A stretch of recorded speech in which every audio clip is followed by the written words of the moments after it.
and inspiring shows that you can listen into. If you want to be on the edge of your seats, if you want to open up your heart, if you want to expand your mind, and you want to meet incredible people, stay tuned, because you're just about to experience a transformative radio show that will change your life. And you're listening to the Dr. Pat Show that's coming up right next. Welcome to the Dr. Pat Show. Talk radio to thrive by. Powerful, inspiring, and coming to you live, bringing you stories of people like you and me, busting through and living life full out. Get ready to dare to wonder what your life would be like if you knew you could not fail.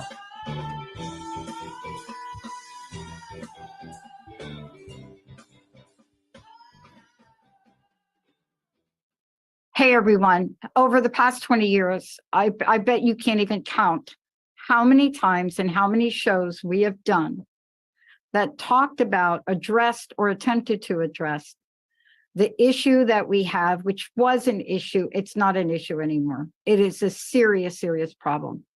And that has to do with what we're doing to our earth and what we're doing to our earth with plastics. You've heard us talk about it. You've heard us explain that, unlike pretty much anything else, doesn't go away. Today, joining me here today is someone that is equally passionate and purposeful, a social entrepreneur, CEO of True Earth. And this is a conversation that has to do with what's the state of affairs today and what is Brad Liski doing about it. Brad, thank you so much for joining us today. Thanks for having me.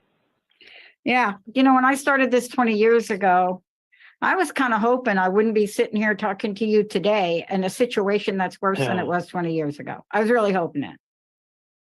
Yeah. Well, at least it's happening. It could be, you know, a year from now, but it's happening now. So we'll take that win. Let's take that win. You know, I mean, there probably are quite a few wins, but from where you sit, there are some questions that I know you wake up with. I know I wake up with. I grew up on the East Coast, and I absolutely understand what it's like to completely pollute the beaches of New Jersey, and to do it in a way that's just hardly recognizable. I want to ask you, from where you sit, tell me about, how would you describe where we are today? You know, I'm an optimist at heart. So, you know, we're at the beginning of a solution is where we're at today. So I think we do have a problem, and I'm glad it's not an issue. As you said, it's a problem, you know, in that the latest Greenpeace report shows that only 5% of the plastic that we generate is actually recycled. That means that 95% of it ends up in landfills, oceans, even the air we breathe. And it stays around for hundreds of years. There's a stat that rattles me to the core, and is part of my mind shift every day, is that every 3 minutes, plastic pollution, the weight of a humpback whale, is dumped into the ocean. Every 3 minutes of every day. And that's what gets me up in the morning. You know, one of the things too that I think that if you and I was sitting down at a conversation, you know, I think we both had to have our own level of awakening. Mine was stepping on a hypodermic needle on the Jersey Shore, a place that a place that I love to go frequently. And that was the turning point for me. But as an optimist, I am too. I want to talk to you about, you know, what the effort is that you all are doing. And let's talk about what we are optimistic about, if we could, for a minute, Brad. Absolutely. We have a saying here at True Earth, and that it'll take many small hinges to swing this very big door. And each one of us can be a hinge on that door, and we can take that first step in our own homes. So we can simply choose products without plastic packaging. For example, you know, we launched our company with our zero waste True Earth laundry detergent that didn't have plastic packaging. But our recent innovation was the dishwashing detergent. So we produced a tablet with no plastic packaging and none of that little individual wrapping. So those innovations, and there's other companies being generated and being created now, other entrepreneurs that are bringing things to market to bring us that hope that we need. This is really, I want to talk about this for a minute because the solution to me sounds so easy. But of course, we understand the economic and the monetary impact of the way we develop products here in not just the United States, but in the world. I mean, I know we are really focusing a minute on the United States and Canada, perhaps. But when we look at the conditions in other countries who don't have this level of awareness that we've had for multiple decades, the situation is even a little bit more grim. But we do live in the world of solutions. I mean, look at us. Look at the innovations we're creating. What is it going to take for us to move the needle a little bit to say, wait a minute, you can still create profits and you can still treat the earth kindly? Absolutely. I'm a firm believer in kind of an intersectionality between social responsibility, environmentalism, and capitalism, that it is in that heart of where those three connect that will make the most change. And I think there's a reality that's coming, and we're living proof that an organization can thrive. We're one of the fastest growing companies, in the last 4 years, because people are wanting to make a change. They actually want to live a more sustainable life. So all we did was facilitate that with one easy product in one room, and then another room and another room and another room as time went on. But the reality is we just want to give people an easy to use, effective way to help save the planet. And that's the key, is that we got to get over this easy to use and effective. Once you're over that hump, the rest becomes easy. There's absolutely no question about that. I mean, we've seen that across the board. Once upon a time, everything was in plastic. Now we're seeing things in the grocery store, not put in plastic. I mean, it's a fascinating world we're living in. I really want us to accelerate this. Let's do this. What is the best way for people to find out more about what you're doing and what your organization is doing? Yeah, I guess the easiest way is through the website at true.earth, which is TRU.earth. There you can sign up for the True Change newsletter for real deep dives on environmental issues, or just read the blog that's on the site. Our products are in 6,000 retail locations across the country, and you can join the movement that's happening in social media. I think it's going to take more and more people in the conversation. We're fortunate that in 4 years, we're in 78 countries already, and continuing to grow. This movement has really taken on, and being a part of it is what we need to do as citizens. I want to talk to you about the impact of this and some of the misunderstandings. It's misunderstanding. I was part of, believe it or not, the state of New Jersey was one of the first to lead the way with recycling. And how do I know that? Yes. We had to create a campaign in the company I work for that the state took on, and we did it in a fun way. For paper recycling, we created the purple paper eater. I know you got to laugh a little bit with it. You got to laugh. But think about it. You're in corporate America and you're telling people in businesses and research facilities they have to recycle. And if you don't find an innovative way, you're out of the game. But here's where we are today. And I was shocked the many times I visited the state of Hawaii, and they didn't have recycle. And I don't think the public knows that there are so many, many places that don't even recycle. I mean, that's the shocker for me. Yeah. And I think that's part of that Greenpeace report. If somebody really wants to drill in, they should read that. But just because the plastic has an emblem and a number doesn't mean it's recyclable. Each one of those numbers means something different. And then beyond that is, even if you have a bottle that is recyclable, but your community doesn't have a recycling facility to accept it, it doesn't matter. So, and that's the problem. And it's not just in the US, it is the global problem. This is something that and that's why recycling, unfortunately, is not our answer. The only answer is to not create the single-use plastic in the first place. It seems so logical, but we didn't, as I said, we didn't need that plastic 5 decades ago. No. And you see, this is what I love about this. And thank you for taking me. I know you're gonna take off in a minute here, but that is the solution. We are so filled with innovation that, and you nailed it. As somebody in the household, right? If you're listening to this, you're going to be looking for ease of use, especially if you are also conscious of treating the earth kindly. But if you can check off your list, oh, this is easy to use, oh, this is easy to get, then all of the objections around that are removed off the table. And isn't that really what you stepped out of the gate and have done? You've removed those objections that most buyers, and I'm going to say women for the moment, but most buyers are like, oh my gosh, it's so hard. Really? I have to do that. Didn't you remove that objection? Yeah, and I think that is, and we want to be change makers. We all do, but it is starting. We're busy. We get it.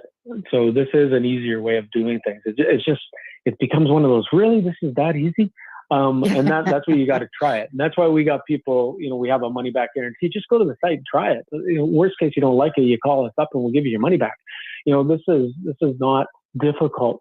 We've taken that objection away too. You just got to try it. Yeah. I want to ask you this last question. I wish I could be inside your mind, but I would love to get a sense of you. I wish I could. I know that sounded a little invasive, didn't it? But I really want to know what's in there for the vision for the future. Where you sit today, you've created really game changers. But where do you see you all wanting to go? Yeah, and it's scary inside my mind, so I wouldn't want you in there. I have a dream, and that is when we open the doors underneath the kitchen sink or in the laundry room or in the bathroom, you don't see any plastic. That's when I know we've moved our way forward. I will not stop until we have eradicated single-use plastic in the house. That is my mission. That is why I wake up every day, and that it is in that hope that we can all change the world. Wow. I have one last question. Again, please give out your website. I'd love to know your personal message, and thank you for joining us here today.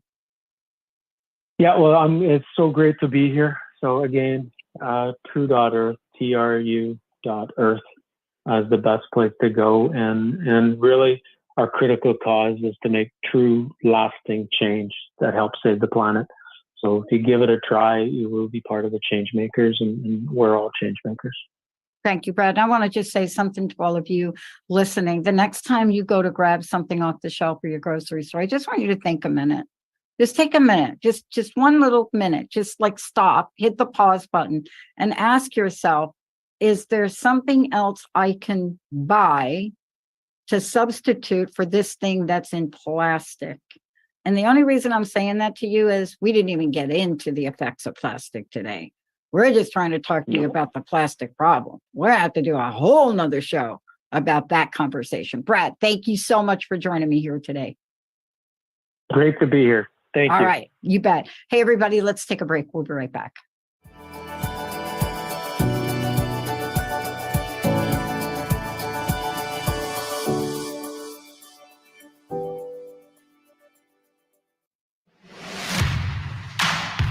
TransformationTalkRadio.com. Let the journey begin.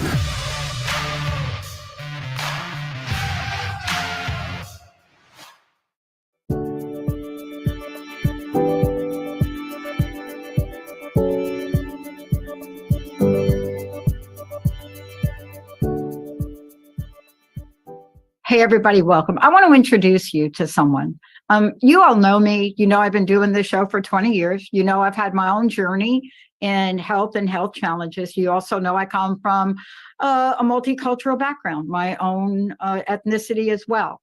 But what don't you know? Here's what you don't know, or maybe you do know. There is a disparity that we are not talking about. And you all have heard me talk about it multiple times, especially back when I was an advocate in the 80s for HIV and AIDS. But here's the new thing to think about. Did you know that we may be experiencing a gap? And the gap that I'm talking about is equity in healthcare. Now, how do you close the gap? That's why I've got Dr. Robert A. Winn joining me here today, director of Virginia Commonwealth University Massey Cancer Center, joining me today. He's a leader in this field. And what is he a leader in? He's a leader in promoting diversity, equity, and inclusion in the oncology workforce, optimizing cancer healthcare outcomes for all people. This is now at the core, because if you want to eradicate disparity, you have to find at the very nature, the core essence of where it may start. Today, a game-changing program that aims to create diversity in clinical trials. And if you are not doing it in clinical trials, I don't know how the heck you actually do it in reality. Dr. Winn, it's great to have you here. Oh my God, it's so good to be with you. And thank you for just shedding light on this issue. And just thank you for what you have been doing over the last 20 years. Appreciate you. I have to tell you, thank you for educating and informing us, because somehow you must have been touched, your heart must have been touched very deeply, because you are at what we call the root of something like this. And I want to ask you about this. In order for you to be and take on what you've taken on and these trials and what you've done here, this award program is phenomenal. But I want to know, what touched your heart? What have you seen over the years in your practice that really brings this call to action in an urgency state? Oh, I'm glad that you brought up my two favorite words. Action, call to action and urgency. Yes. So the basic premise of this was that the motivation for this was that it was clear to me, or it became clear to me over time, that people actually don't even know what a clinical trial was. So let me just break it down into plain English. In cancer, when you have met the end of the standard of care, whether that's the standard chemotherapy or the standard of care at that moment, and there is nothing else, the standard of care in the 21st century is access to clinical trials. In fact, people get it confused that clinical trials these days, particularly in oncology space and others, is an experimentation as opposed to an extension of care. And this program was created to take that message head on, not to the academics, not to other clinicians, but to take that information head on to our communities so that they may benefit from the power of science as opposed to being afraid of it. Yeah. And, let's thank you for that, because we have to start at a place where we're explaining things, right? I know I've done this multiple times, especially my own illness really brought a lot of things to light.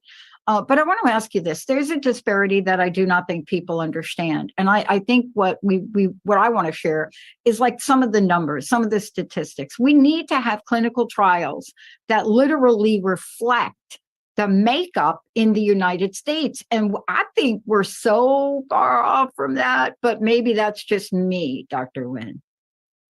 Oh, no, you are spot on. And by the way, I want to actually bring this to I want to take it up a notch and say that this is not just an issue of African Americans or Latinos. It turns out if you close your eyes and you map rural white communities, you couldn't tell them apart from the poor outcomes as African American communities. In fact, in prostate cancer, not only is it ridiculous that prostate cancer, which is treatable, that African American men still have a 3 times more worse outcomes than everyone else, but if you look closely, you can go to your rural and frontier areas and see as equally a disturbing amount of people not on trials and having poor outcomes from their disease. And so the funny part about, as I talk about disparities and equity, is that when I say equity, I mean equity for all. Yeah. For Black, for Latino, but actually interesting enough, as when we think about the West, most of us think that in the frontier and the rural areas, they're doing fine. The numbers do not lie, and they do not actually say that those communities are doing fine. They're doing very poorly, and I think that the power is, how do we get the power of science to impact not just some of the people who get to the academic centers, but can get to any center. That's my goal. Yeah. And you're so right. I mean, look, maybe time for another show we can talk about this, but one of the benefits that came out of the opioid expose was the look at where the use was and to shine the light, which was very shocking for some people, Dr. Winn, to find out that, wait a minute, when you go down to the South, where my family's from, when you go down to the South and you start to look at some of the numbers coming out of there, we weren't just talking about what most people expected to see. We were talking about the populations that you just mentioned. But this is what you're doing. You are here now today to say, wait a minute, we've got a solution. This is not an illusion to have a beautifully equitable health system and trial system. That's not fantasy land. You're actually doing something to make it happen. Tell us about that if you could. Oh, I love that. I've been saying that the future is here. And hopefully I'll get everybody to actually recognize it. First of all, what we're doing with this program is that we're flipping the script in that we're not just allowing a brilliant scientist to come up with a molecule that then becomes a medicine that then takes it to a trial. We're challenging that model. We're saying that model is good, but when people can't get to you, your clinical trial does no good. What would actually happen if we took that same brilliant trialist and we not only trained them how to design the best trials and implement, but what would actually happen if we taught them how to engage with the community early as they were designing their trials to make it more accessible so that they would understand the challenges of sounds like a good idea, but this community will have this challenge. How do you address the challenge to make it easier for people to get on your clinical trials? What if we actually had the next generation of clinical trialists who understood that even in poor rural communities of colors, that there were assets and how to better leverage the assets to be more effective in our communication strategy so that we got more people accessible and access to these trials? That could be a game changer. And that is what we're doing. Yeah, I love that you brought this up, because one of the things that is so important to remember is that we can enter a gateway of looking at a group of people. And we do that. You know that. I know that. And what we can do is we can look at them as if there is nothing beneficial. But you and I both know, and I know this, I'm alive today because of what I learned growing up in the projects. I'm just saying. Come on now. Yeah. Now, this is what I'm trying to say. We have to find out and understand the subcultures that we live in and look at the beauty and the benefits they bring and understand. For example, there's nothing more collective than you see in both the African American and the Latino community.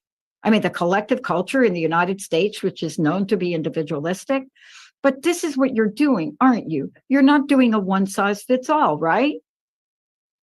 That's right. And in fact, one of the other things we're not doing, many people talk about bringing agency to communities. You can't bring agency to communities that already have it. I always say that the communities that we want to work with and that we want to impact already have power. What they lack is the knowledge that we have, in part because we've been very ineffective of getting the message out to them. So programs like this and programs like the Robert A. Winn Diversity and Clinical Trial Scholars is now attempting to break down that last barrier that says it ain't good enough to be smart. You have to be smart and be able to communicate in the language of the people effectively if we really think that our science is going to have the best impact. And training the next generation of young people, I wish you could see these folks. They are so just excited about how we can bring the science, how we can bring trials, and how we can bring in the community at the very beginning to ensure that their trials are doing what it's supposed to do. It's just been the best experience.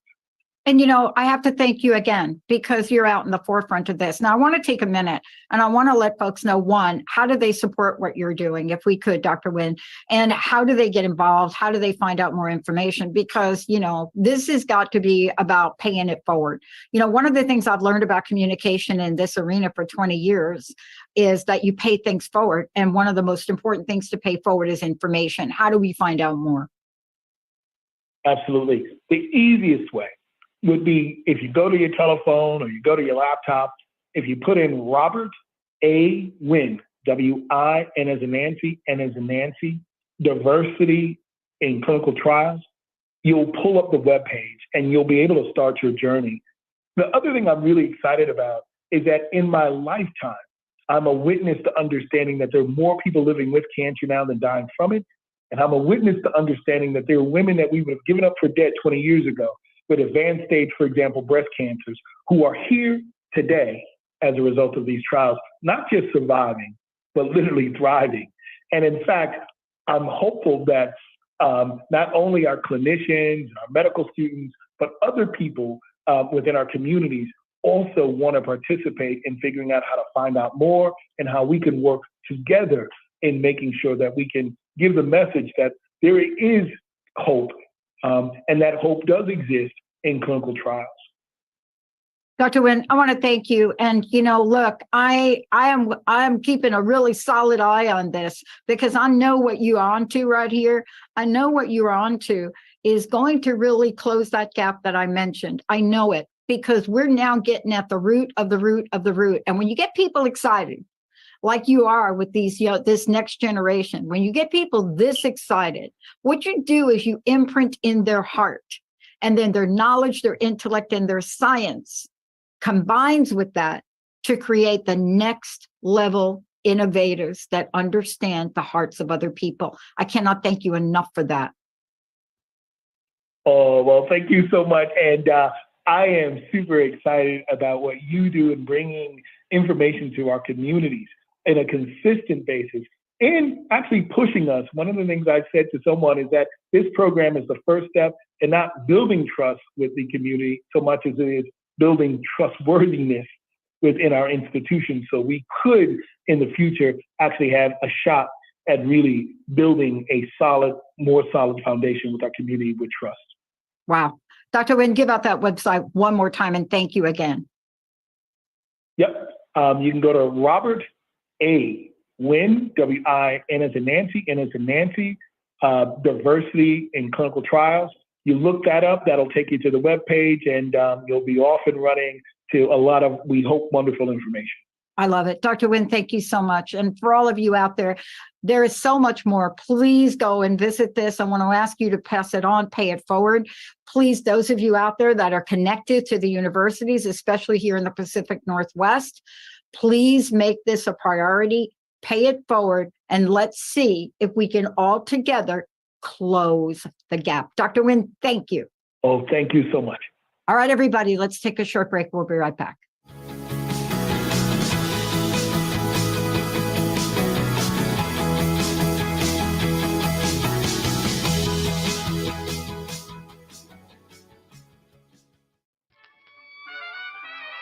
You've been listening, but are you watching? Tune in to your favorite shows on the Transformation Talk Radio Facebook page. We stream live video podcasts every day.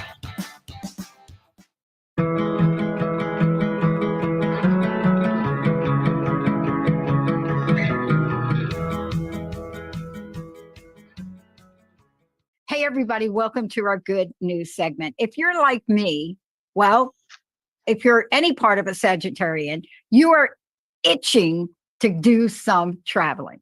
And so what does that look like? Gillian Marx is joining me here today, media relationships, Newfoundland and Labrador tourism. Now let's talk about this for a minute, because what does it mean to take a look at places so beautiful? And for those of you in the United States, so close. And what is it that we don't know about the beauty of what Gillian's going to talk about? Because we are looking for places to go to not just shift our perspective right now, but to literally take us on an adventure. And Gillian, isn't this what you're talking about today? And boy, don't you have the funnest job. Absolutely. I absolutely do. I keep bragging that I have the best job in government in Newfoundland and Labrador, that's for sure, in terms of communications. It's really interesting that you open that way, because I think you're absolutely right. I think travelers are looking for a little bit of a shift, and they're looking for things that feed their soul again, that change them in some way, and that can leave a lingering great feeling. And Newfoundland and Labrador is definitely that kind of destination.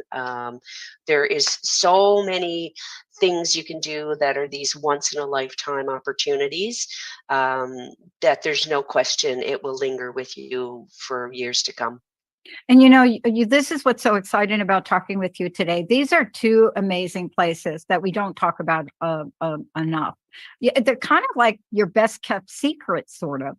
But people are really looking to create memories. And these are two places that will help them do that. Tell us a little bit about the memories that you can think of from these places for yourself. Oh, what a great question. Well, I've been doing this job a long time, and so I raised my family doing this. I have two boys who are in their 20s now, and one of the things I did was I tried to get them around to as many places in this province so that they could experience it and know how amazing it is. There's no question. Going into the fjord, Western Brook Pond, this is a freshwater fjord. This is glacial water. The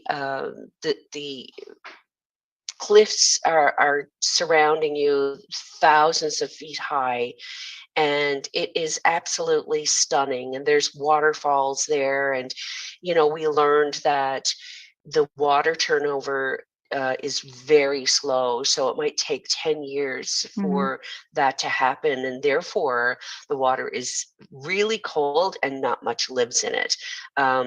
But it's absolutely stunning, and this would rival anything you'd see in Norway. The L'Anse Meadows is the only authenticated Viking settlement in North America at the tip of the Northern Peninsula on the island portion of Newfoundland and Labrador. And it's one of those places where when you walk onto that land, you know that there have been generations of people, and there's a sort of an intrinsic intelligence about the place. It is rather barren, but this is where Leif Erikson made landfall and stayed for about 10 years in this area.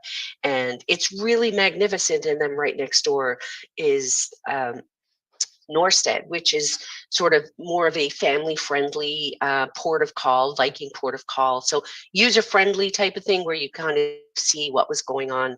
But this archaeological site is really very profound. Those sorts of things. I've gone caving. I've actually gone snowmobiling in that area, way up on the cliffs, and looked down into that fjord, and realized that I'm just a little speck on this planet, and it's quite a humbling moment in your life. And I've kind of gotten past personal fears even, and doing them anyway. And I feel like I've grown as a person as a result. It is a really fantastic place to grow as a person. I want to tell you, for those of you just tuning in, Gillian Marx joining me here today, responsible for getting the message out to all of us, Newfoundland, Labrador. And this is what I want to say to everybody listening. We're talking about North America. I just want to be clear, because for a moment, if you were listening, you were thinking it was someplace else. It's not. It's literally in our backyard. And what I love about what you said, if we could just touch on it for a minute, not only are there historical, momentous events you can have, adventures you can have. I love that you brought up caving. Oh my goodness, right? But there's something here for families. And that's so important to talk about for a minute. It's an experience that whether you're traveling and you're a trekker like some of my friends who just want to climb and do things, or you want to have an experience with your family because you really haven't been able to do that for a couple of years. This is so beautiful, and it has thousands of years of history, correct? Absolutely. There's an archaeological site here that dates back 7,500 years. There's an indigenous child buried there. 9,000 years of human history. And the thing is that there are varying degrees of anything. So for instance, hiking, there's 300 different trails that you can hike on in all parts of the province. And Newfoundland is the island, and Labrador is the mainland portion. Yeah. And so you can do things that are leisurely and easy and still is stunning and beautiful, and you can watch whales dance while you're doing that. You can challenge yourself a little more with other like the Damnable Trail in central Newfoundland, but you can go to Gross Mourne, and again you can do the long range traverse. Depends on what you're interested in. And there are things in Gross Mourne National Park, which is 50 years old this year, Wow. that everybody can do. Like, so there's the Tableland Mountains that are a part, that are geological wonder. They're the Earth's mantle at the surface, about 2,000 feet above sea level. So just imagine as a child climbing what looks like Mars to the top of the bottom of the Earth. It's crazy. And there's carnivorous plants there. So you almost feel like you could see a dinosaur walk out at any moment. But then there's a beautiful little writers festival that happens right there in that area in Woody Point. That's 20 years old this year. So you can do these really magnificent readings by international authors. There's great music always to play. And then there's also a great hike. So Writers in the Woods is this wonderful hike where you go along with the author and a musician, and right in the middle of nature, you get this magnificent experience. And it's all right on the water. So there's boat tours. You can do Experience Mecapisk, which is Gross Mourne Adventures, right on the West Coast. You can do a little boat tour in a Zodiac. You can do some hiking and cooking, and it's really great. It's very interactive. I've heard it's a great experience for children, and it's an Indigenous experience. So there's so much to learn from our Indigenous cultures. Yeah. You know what I'm struck by, having moved to the Pacific Northwest in 1994, I'm really struck by the discovery I made here, which was certainly not as vividly visual as you described.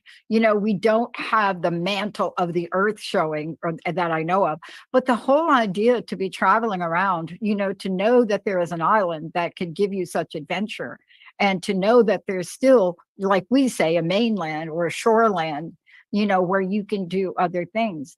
This is very special. And, you know, based on every survey we've taken, people are looking for this. They're looking for beauty and nature and connection. They really are looking for this now. Now, look, how do we find out more? I mean, those people that are listening that are thinking, let's give us a website. How do we book our trip? So NewfoundlandLabrador.com is a great website. The help desk is there for any of the questions you might have. We have 1-800-563-NFLD if you'd like to speak to somebody, a travel counselor. And just know that we are on your doorstep. This is Canada, and we're very close by, but we're the most easterly point in Canada. So we have this really unique culture and experience. I mean, there's all different kinds of dialects that you'll hear in different places you go. So it seems like it's this international experience, but it's right on your doorstep. And of course, Labrador is even larger in terms of a landmass, with only 30,000 people there. But it is accessible. The South Coast is quite accessible. And you can drive now, called Expedition 51. The Trans-Labrador Highway is finally paved. It's a long drive, but you can do it. But isn't that part of the adventure that people are looking for? I mean, you know, what you just described is absolutely beautiful. And I just want to mention, for those of you that are just texting me, yes, you don't spell it Finland, you spell it found, Found. Just want to be clear when you go to look at it, it's pronounced differently, But when you look for it, it's NEWFOUNDLAND and Labrador.com. All right. Right. And it's pronounced similar to understand Newfoundland. Good. Look, I got a couple more questions for you before you pop off. You've done a lot to make this travel off the beaten path, so to speak, and discovery of these two amazing places. There's been a lot done to really open up the doors, and really what I mean is, come home to Canada, open up the doors, so to speak. And now you've opened up your doors to two of the most spectacular experiences one can imagine. When you think about this, Gillian, from where you sit, and you've seen it, you've lived there, what inspires you most about thinking of the people that will come and explore your beautiful land? I think about the people.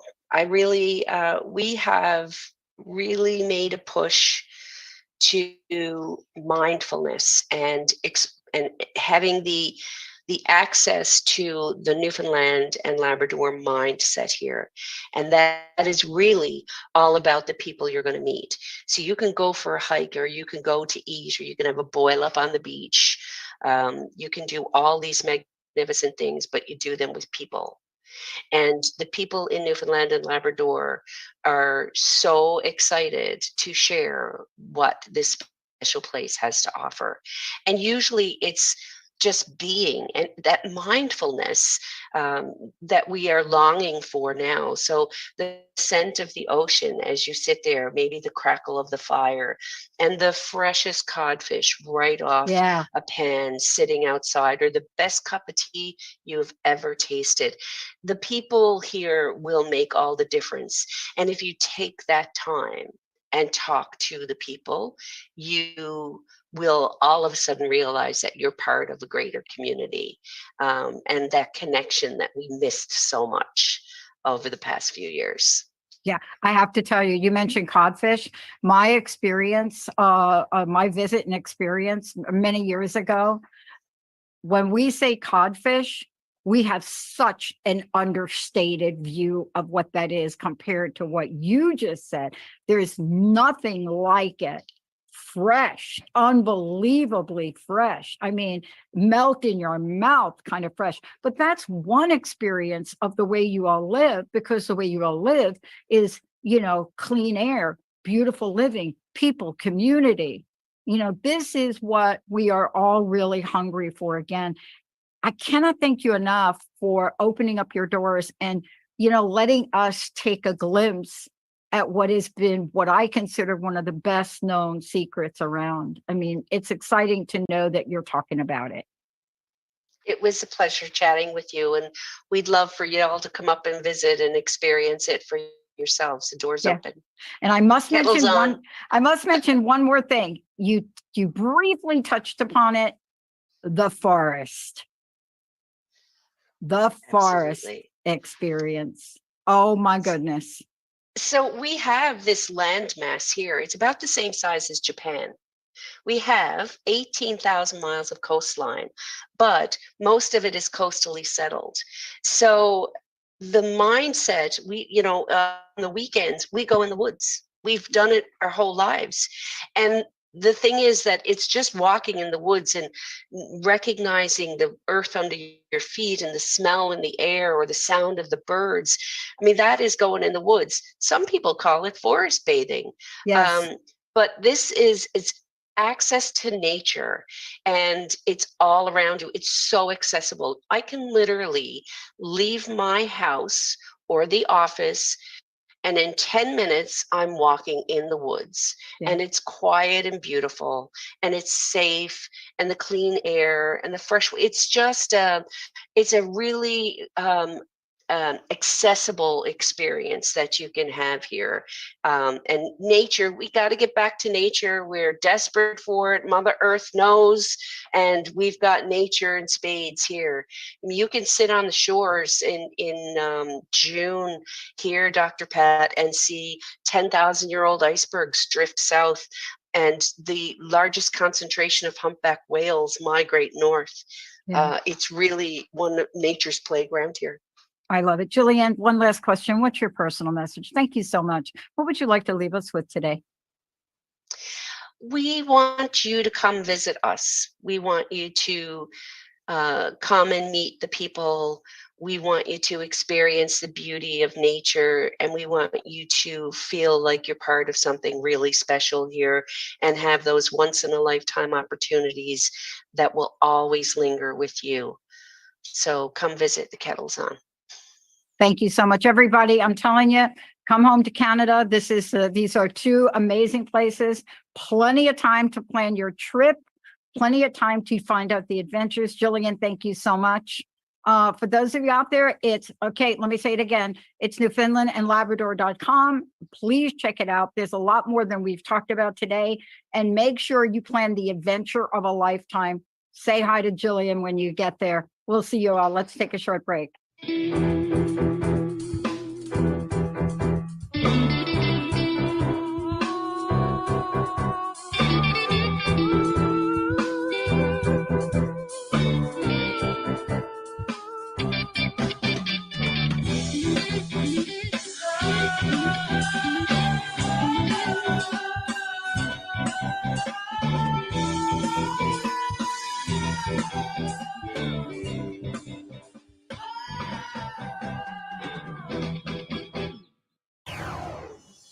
TransformationTalkRadio.com. I want to bring us into our inner space and bring in the energies that I've built here in this meditation. You notice that I have roses here. Well, for the past 2 months or so, I've been working with the rose energy, the energy of Mother Mary, which is being able to bring love to any situation. And that's the pink of the rose petals. And you have obsidian here. You can see its reflective surface. This is a piece of gold obsidian. You see how it kind of shimmers a bit gold-like. We're going to take this time to enter our own personal underworld, the shadow sides of ourselves, and drop ourselves in. We're going to go through this portal using obsidian, surrounded by the beautiful rose energy, and clear and regroup and rejoin all of our intolerant pieces, our judgmental pieces, our prickly sides. So just nice deep breaths in with your nose and out with your mouth. And allow your awareness to move to your heart center. You can see it, visualize it, or feel it, or just know it. Bring yourself in. Bring yourself into this sacred space of your heart. And here's where we're going to ask for all of that pink energy of love, of the high ascended master, Mother Mary, bringing that rose pink energy. Have that swirling around your heart. Feel it and breathe it in and breathe it out. And just let this rose pink, beautiful energy surround you and feel it expanding, sending it out wider than your heart, farther out from your body, above your crown, below your feet, until you're really in a gorgeous cocoon of this beautiful pink, ascended, full of love, full of forgiveness. And holding yourself in that gorgeous, gorgeous pink bubble. Call forth anything about you that you wish had been a little better, that you wanted to have done differently, that you might be a little bit ashamed about, that you coveted something, you were really angry about something. You were intolerant, jealous, whatever it is. And just bring it forward and put it down into obsidian. Float into the energy of this smoky mirror.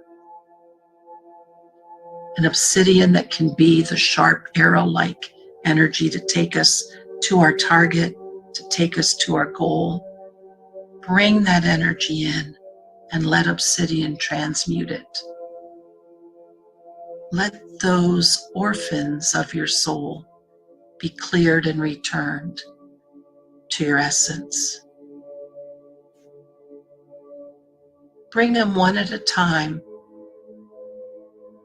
Maybe something else recurs to you. Oh yeah, you know, I had some road rage.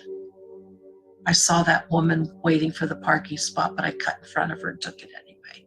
Whatever you wish you hadn't done that way, let obsidian transmute it.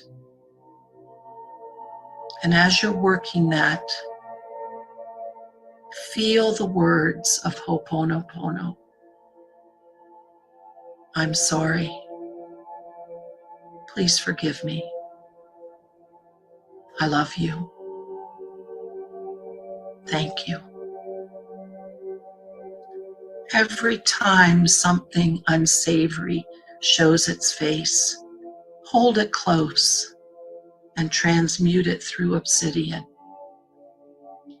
I'm sorry. Please forgive me. I love you. Thank you.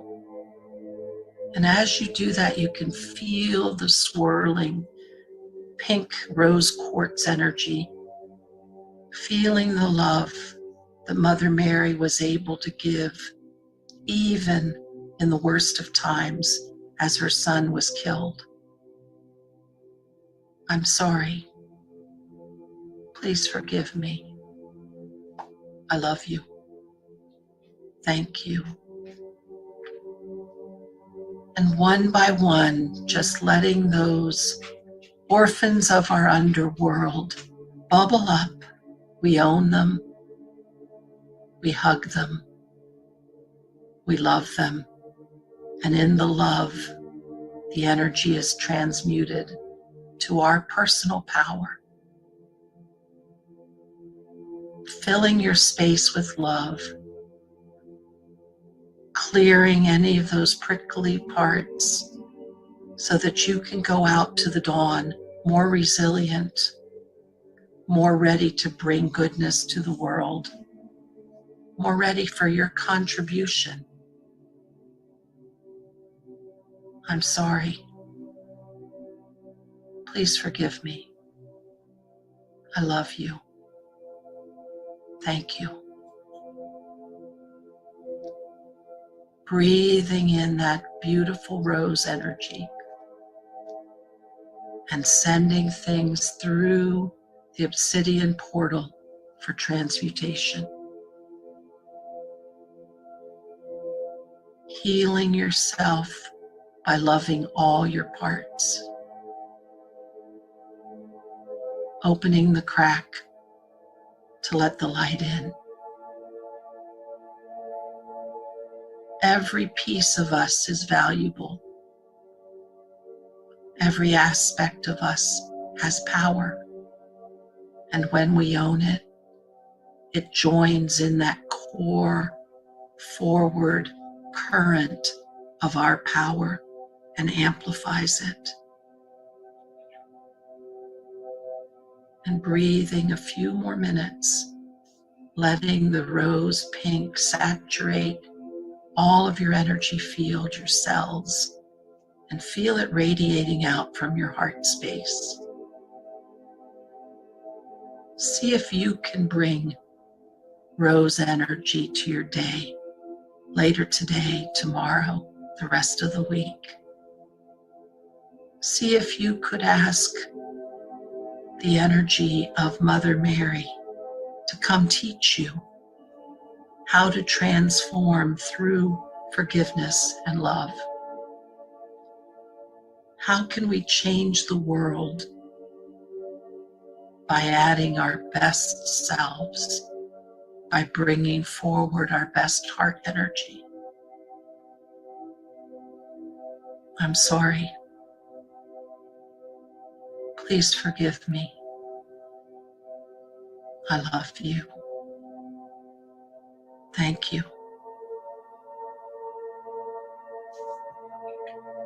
And with one nice deep breath, really searching, using obsidian to reflect our underworld back to us, finding your last parts that need to be owned, that need to be forgiven, that need to be loved. Finding them and bringing them in to this gorgeous circle.